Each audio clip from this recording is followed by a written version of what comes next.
bila hari 20, malam 21.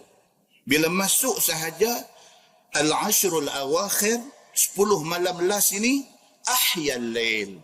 Aisyah kata Nabi SAW, dia akan make sure, dia akan pastikan 10 malam last Ramadan itu dihidupkan. Nabi akan pastikan 10 malam akhir Ramadan itu dihidupkan dengan ibadah. Nabi i'tikaf, Nabi baca Quran, Nabi buat segala benda yang baik-baik dalam 10 akhir itu. Tidak cukup dengan itu. Aisyah kata, wa aiqadha ahlah. Nabi gerak keluarga dia. Bila mai 10 akhir ini, bukan Nabi pulun seorang dia. Nabi gerak bini, gerak anak, gerak menantu, gerak suruh bangkit, suruh hidupkan malam yang akhir ini. Nabi SAW bila mai 10 akhir ini, wajadda, Nabi pulun. Wasyaddal mi'zar. Dan Nabi perkemah kain pinggang dia.